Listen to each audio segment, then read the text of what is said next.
नमस्कार, एक बार फिर आप सभी का बहुत स्वागत। मैं हूं आपके साथ सुचित्रा गुप्ता। तो देखिए, अब से कुछ घंटे बाद कुछ ऐसा होने जा रहा है जो वर्ल्ड ऑर्डर बदल कर रख देगा।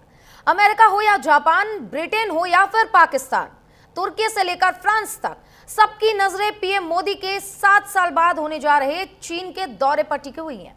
5 साल से रिश्तों में पड़ी बर्फ को हटाने की कोशिश शुरू हो चुकी है। सिलसिला शी जिनपिंग ने शुरू किया था।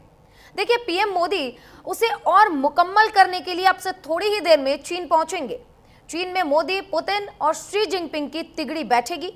तब न केवल ट्रंप के टैरिफ का तोड़ निकलेगा, बल्कि नया वर्ल्ड ऑर्डर भी तैयार होगा।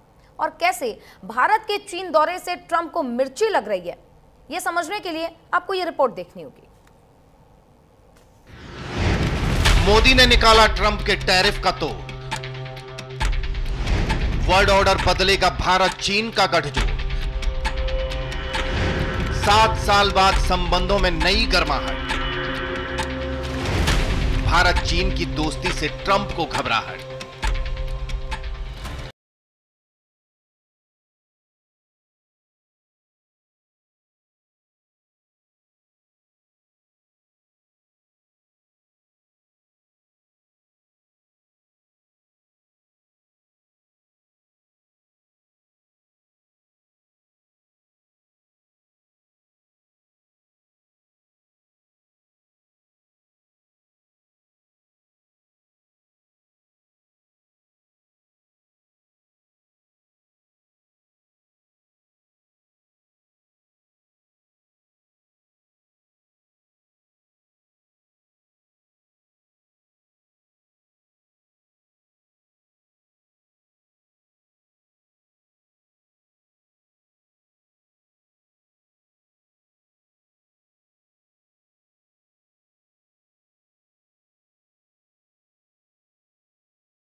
तो तीनों नेताओं की ये तिगड़ी किस तरीके से डोनाल्ड ट्रंप की नींदें हराम करेगी, इसी पर आज चर्चा होगी, क्योंकि डोनाल्ड ट्रंप अपनी मर्जी अब दुनिया पर थोप रहे हैं। तो इस पर चर्चा करना बेहद जरूरी है। हमारे साथ डॉक्टर मोनिका बी सूद जुड़ गई हैं, जियोपॉलिटिकल के तौर पर एक्सपर्ट के तौर पर हमारे साथ जुड़ गई हैं। और आज चर्चा में अहम रोल भी उन्हीं का होगा, क्योंकि हम इसको समझने का प्रयास करेंगे कि चाइना के साथ जब भारत की नजदीकियां एक बार फिर से बढ़ रही है, तो डोनाल्ड ट्रंप को इस बार मिर्ची क्यों लग रही है। धीरज कुमार गुप्ता जी भी हैं, विदेश मामलों के जानकार, उनका भी रुख करेंगे।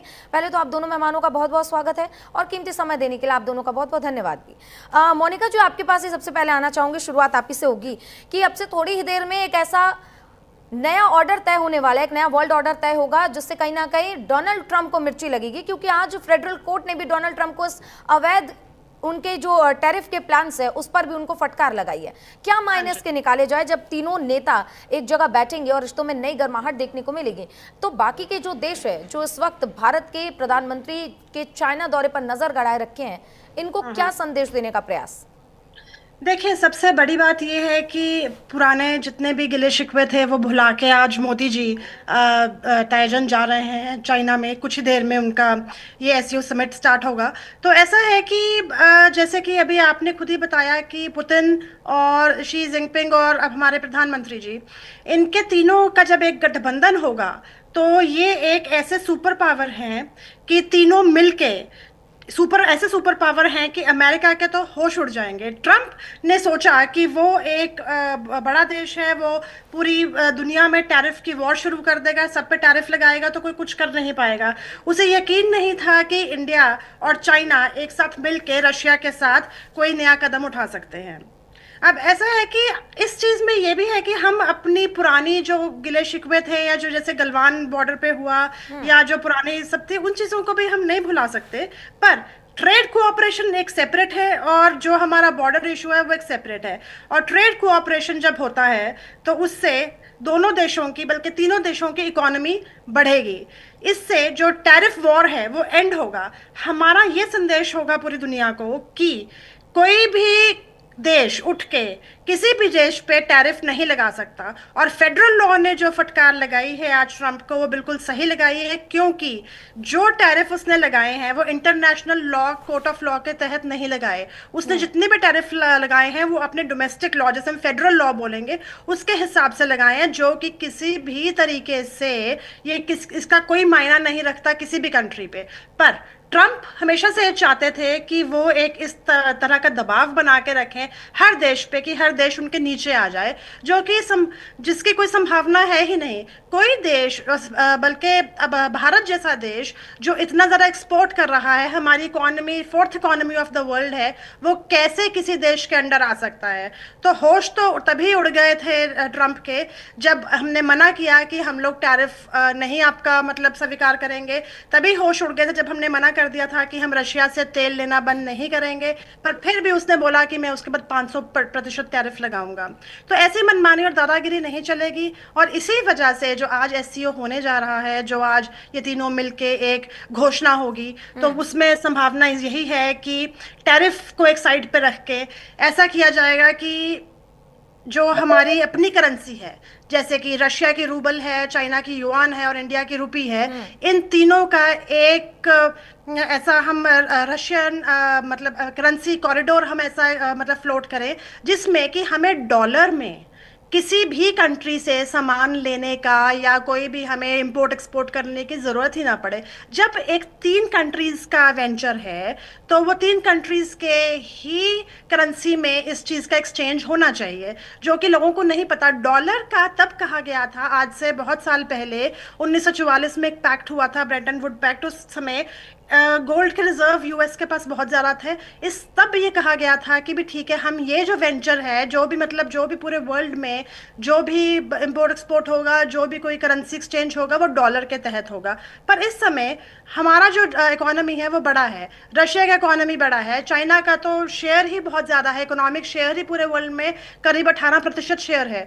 तो इसलिए हम लोग अपनी करेंसी में जब ये डील करेंगे तो बीच में किसी और देश को आने की जरूरत ही नहीं है। दूसरी बात, हमें अपने बाटा सिस्टम शुरू करने चाहिए। जैसे कि रशिया से हम क्रूड ऑयल ले रहे हैं तो उसके बदले में हमारे अपने आयुर्वेदा एक्सपोर्ट्स करने चाहिए, हमारा अपना आईटी वहाँ पर के इंस्टीट्यूशंस खोलने चाहिए।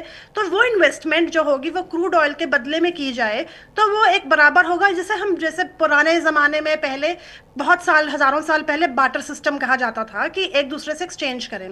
उसके बाद ऐसा है कि जैसे रेयर अर्थ हमारे एलिमेंट्स हैं, रेयर अर्थ एलिमेंट्स का जॉइंट वेंचर होना चाहिए, उसके बहुत सारे रिजर्व्स हैं। और एक चाइना और इंडिया ऐसी कंट्री है जिसके पास, इंडिया के पास रिफाइनरी उसकी जो है वो थोड़ी लिमिटेड है, चाइना के पास उसको रिफाइनरी उसकी बहुत अच्छे प्रतिशत मात्रा में है। तो अगर हम ट्राई जॉइंट वेंचर कर लें रशिया, चाइना और इंडिया, तो ये सबका मुंह बंद कर देगा।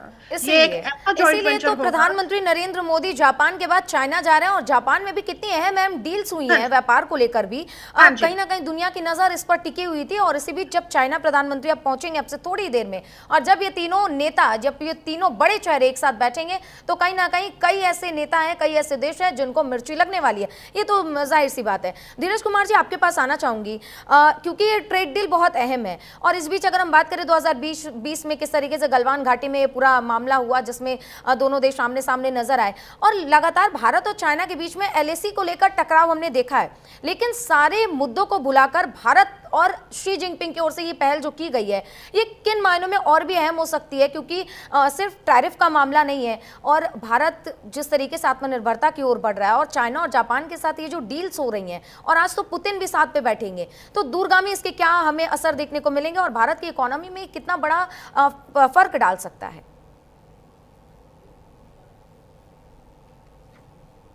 जी सुचित्रा जी नमस्कार, और मोनिका जी को भी नमस्कार। देखिए, इसको हम जरा एक बैकग्राउंड से देखें।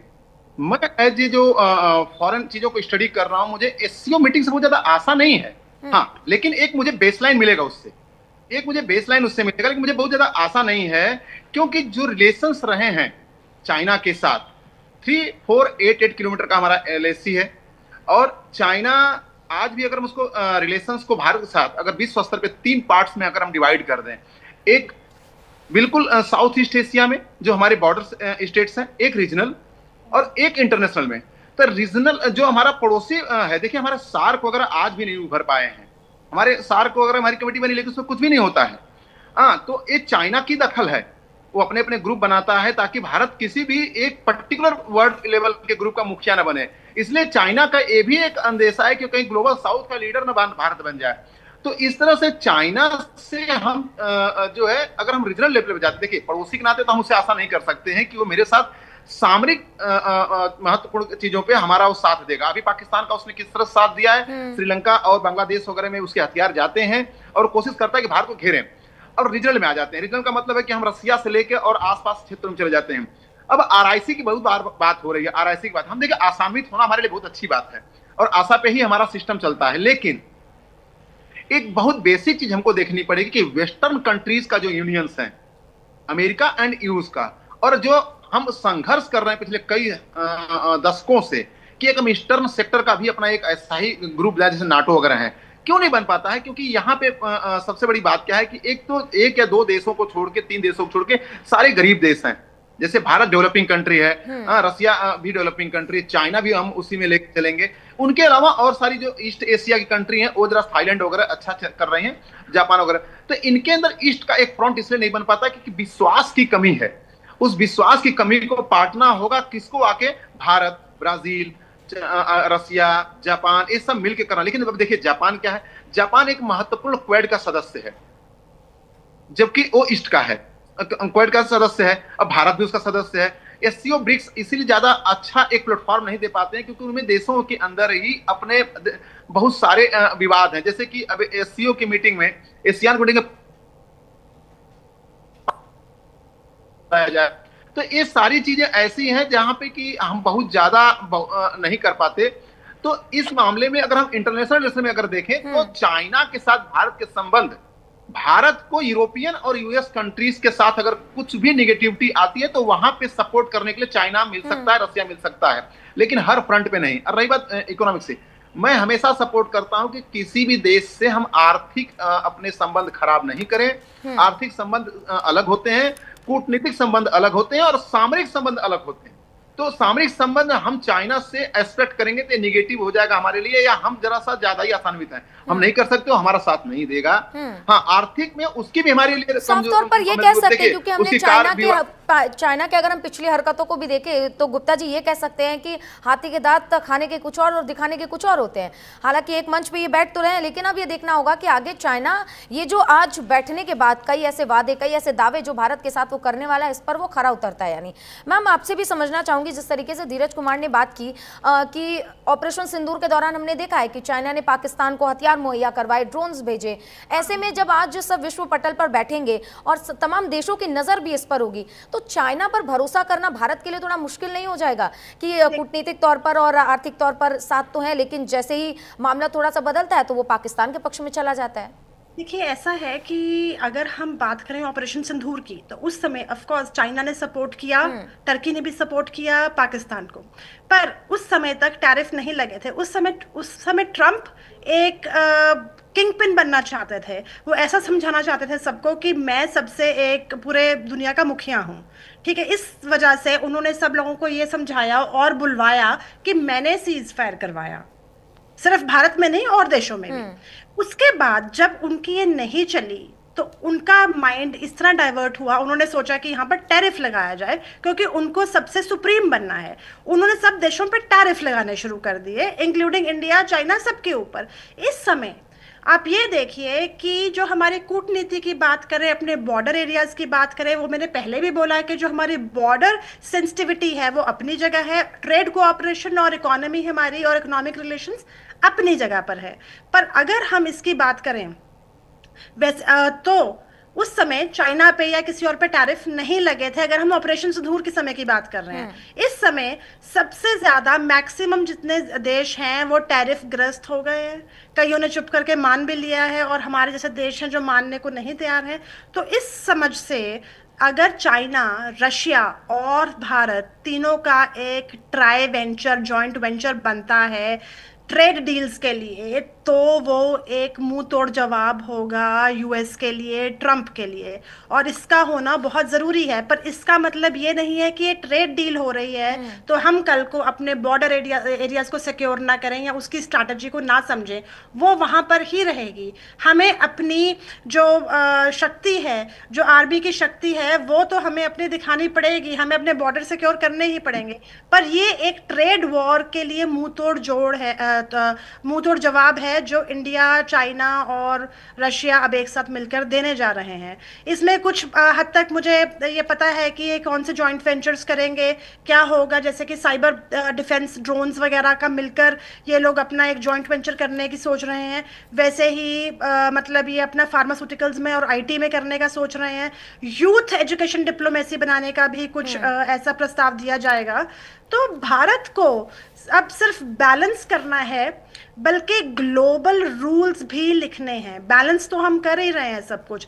डॉलर के दौर को तोड़ना है। जैसे मैंने पहले भी बताया आपको कि हमारी अपनी करेंसी में हमें हर चीज की ट्रेड करना चाहिए। हमें बाहर की करेंसी डॉलर को इतना महत्व नहीं देना चाहिए, उसमें हमें ट्रेड नहीं करना चाहिए। बार्टर सिस्टम बड़ा जरूरी है। उसके बाद डिप्लोमेसी तो ये है, पर उसके साथ साथ डिफेंस का डेटरेंस होना भी बहुत जरूरी है। फ्रेंडशिप हमारी चाइना से तभी चलेगी जब हमारे बॉर्डर सिक्योर होंगे। दोनों देशों को, चाइना को ये समझना होगा कि अगर ट्रेड करना है, वैसे तो हमारा सिल्क रूट भी चल रहा है, सिल्क रूट में भी हम काम कर रहे हैं, जा तो वो चाइना के थ्रू ही रहा है। सबसे एक वो भी तो एक बड़ा इशू है ना बहुत, कि जो मतलब जैसे चाइना हमारे ऊपर दबाव बनाने की कोशिश करता है। पर अब चाइना ने पिछले 20 से 25 सालों में इतनी इंटरनली तरक्की कर ली है कि उनके पास, जैसे मैंने भी रेयर अर्थ एलिमेंट्स के बारे में बात की, अगर हम आज वो रेयर अर्थ एलिमेंट्स जब प्रोक्योर करते हैं, लेते हैं, हम उसको रिफाइन करते हैं, तो 1 किलो की मात्रा बताती हूँ, 1 किलो में से मुश्किल से हमारे पास जो तकनीक है वो ब्राज़ील की तकनीक है, उसमें हम सिर्फ 100 से 150 ग्राम उसका जो शुद्ध करके जो हम रेयर एलिमेंट्स हैं वो निकाल सकते हैं, जबकि चाइना उसी 1 किलो में से 800 ग्राम निकाल सकता है। तो अब बताइए कि इकोनॉमी जो है वो कितना अफेक्ट करेगी अगर हम आज इनके साथ हाथ मिलाते हैं। देखिए, अगर इकोनॉमी स्ट्रांग है तो ही हम बॉर्डर की लड़ाई लड़ सकते हैं, चाहे वो चाइना हो, पाकिस्तान हो या कोई भी देश हो। तो इकोनॉमी का स्ट्रांग होना बहुत जरूरी है। तो ये ट्रेड डील जो होने जा रही है और जो होगी, मुझे पक्का यकीन है, वो बहुत जरूरी है, सिर्फ ट्रंप के लिए नहीं, बल्कि दुनिया को दिखाने के लिए कि इस समय भारत देश कहाँ खड़ा है और वो जाहिर क्या है ये अमेरिका की, फ्रांस की, ब्रिटेन की नजर, तमाम देशों की नजर आज के इस प्रधानमंत्री के दौरे पर है। और जब तीनों नेता एक साथ बैठेंगे तो कहीं ना कहीं एक अहम डील, और ये भारत के लिए भी आगे चलकर बहुत ही अहम साबित होगा। धीरज कुमार जी, आपसे मैं अब ये समझना चाहती हूँ कि जिस तरीके से हमने ऑपरेशन सिंदूर देखा, गलवान घाटी में झड़प देखी, उसके बाद ये ट्रेड डील हो रही है, बीच में हमने पुतिन और रशिया का, यूक्रेन और रशिया का जो युद्ध हम देख रहे हैं, इस बीच ये जो बैठक हो रही है, क्या उम्मीद लग रही है, क्या इस युद्ध के को लेकर भी चर्चा हो सकती है? क्योंकि आमतौर पर हमने देखा है कि ट्रंप के साथ पुतिन की बैठक होती है अलास्का में, उसके बाद मॉस्को में भी होने वाली है, लेकिन क्या लगता है कि जब आज प्रधानमंत्री और शी जिनपिंग एक साथ सब बैठेंगे तो इस पर भी चर्चा हो सकती है, ट्रेड डील और तमाम चीजों को अगर हम थोड़ा सा साइड कर दे तो? देखिए, अभी सुचित्रा जी, लगभग 13 एक्टिव देश हैं जिससे भारत का एफटीए चलता है। और मैं बता दूं, अमेरिका और चाइना में अंतर क्या है। अमेरिका का जो ट्रेड है भारत के साथ 85 बिलियन डॉलर का सरप्लस है भारत। और चाइना और भारत में जो ट्रेड है 100 बिलियन डॉलर का घाटा है भारत को। सोचिए, भारत का चाइना से जो ट्रेड चलता है 100 बिलियन डॉलर लॉस में, और अमेरिका से जो भारत का रिलेशन चलता है वो 85 बिलियन डॉलर सरप्लस में चलता है। इसलिए भारत जो है बहुत फूंक फूंक के कदम रख रहा है कि चाइना से हमारा, देखिए जैसे हम अपने मोबाइल के ऐप को अपडेट करते हैं उसी तरह से हमको अपने रिलेशंस को भी अपडेट करते रहना चाहिए। और मैं बहुत आसान्वित हूं कि अगर आरआईसी बनती है लेकिन ट्रू सेंस में बनती है, तो ओनली शो ऑफ के लिए नहीं बनना चाहिए, फोटोशॉप के लिए नहीं बनना चाहिए। अगर वो बनती है तो ये पूरे दुनिया के लिए एक बहुत बड़ा मिसाल होगा और कूटनीतिक विफलता होगी यूरोपियन कंट्रीज की और अमेरिका की, एक कंफर्म है कूटनीतिक। लेकिन उसके अंदर इंटेंट कितना है, प्लानिंग और इंप्लीमेंटेशन बहुत ही डिफरेंट चीज है, खासकर इंडस्ट्रीज में भी। तो अगर ये तीनों नेता, खासकर मैं बहुत आसान्वित हूं ट्रंप से, लेकिन पुतिन जी से, लेकिन ईस्ट एशिया में आज के डेट में, मतलब ईस्टर्न सेक्टर में, इवन चाइना रसिया को भी डिक्टेट करता है, वो अपनी बात मनवाता है। यूक्रेन का युद्ध चल रहा है लेकिन आप 5 साल से इंटेलिजेंस के अलावा चाइना का कोई हस्तक्षेप नहीं देखें, क्योंकि चाइना चुपचाप अपनी इकोनॉमी को सोच रहा है 19 ट्रिलियन से लेकर मैं अमेरिका के 37 ट्रिलियन के पास पहुंचूं, 32 ट्रिलियन के पास, 30 ट्रिलियन के पास पहुंचूं। वो अलग कर रहा है कि मैं किसी भी हस्तक्षेप में ना पड़ूं ताकि मेरा ना हथियार, मैं केवल बेचूं हथियार। और देखिए, सिपरी का जो डाटा है उसके अनुसार 44 देशों को जो है हथियार बेचता है चीन। 44 देशों को हथियार जो बेचता है, उसमें से उन 44 देशों में जितना भी हथियार बेचता है उसका 63% केवल पाकिस्तान को बेचता है, जो हमारा इमीडिएट दुश्मन है, जो कभी भी टैकल करना होगा। अब मेजर दुश्मन तो जॉर्ज फर्नांडिस ने 1999 जब मैं उनसे कारगिल में मिला था तब उन्होंने एक चीज कही थी और बहुत मीडिया में सुर्खी में था, उसमें हम लोग उनके साथ लंच कर रहे थे।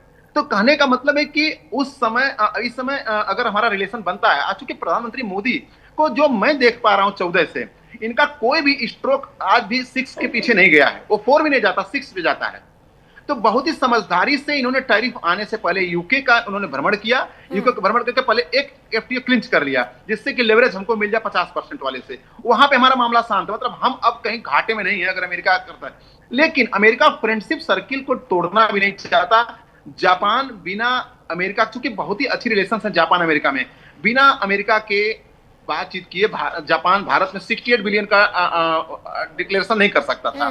इजराइल भी कहीं कहीं जब बोल रहा है, तो एक America is not playing a very negative role. देखिए, अमेरिका के आने के बाद, इसी फरवरी के बाद क्या क्या चेंजेज हुए हैं। फरवरी के बाद मैं आपसे बताया था तबदुल राणा भारत आए, टीआरएफ को घोषित किया, अलास्का में सबसे बड़ी युद्ध का अभ्यास जा रहा है।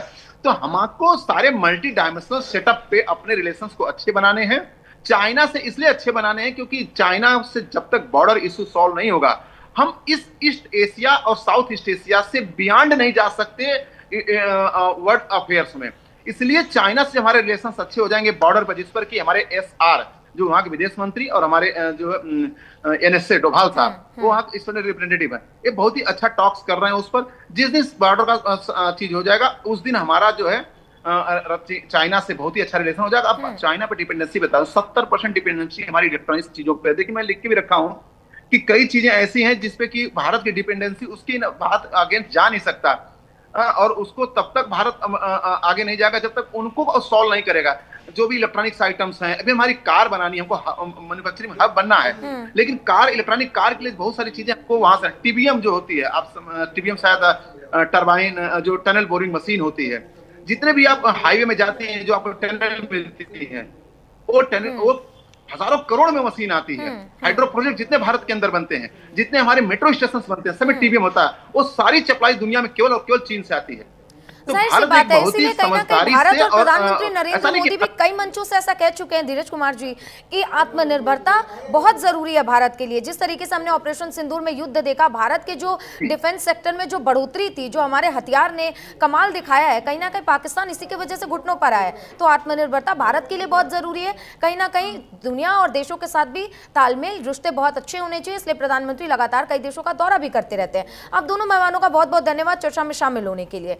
तो देखिए, प्रधानमंत्री नरेंद्र मोदी अब से थोड़ी ही देर में चाइना पहुंचेंगे और तमाम देशों की नजर प्रधानमंत्री के इस दौरे पर रहने वाली है। क्या कुछ होगा वो भी हम आप तक साझा करेंगे, लेकिन अमेरिका को इससे जरूर मिर्ची लगेगी और देखने की बात होगी कि इस दौरे के बाद से अमेरिका आगे क्या कदम उठाएगा। फिलहाल के लिए चर्चा में बस इतना ही। आप बने रहिए न्यूज़ इंडिया के साथ। नमस्कार।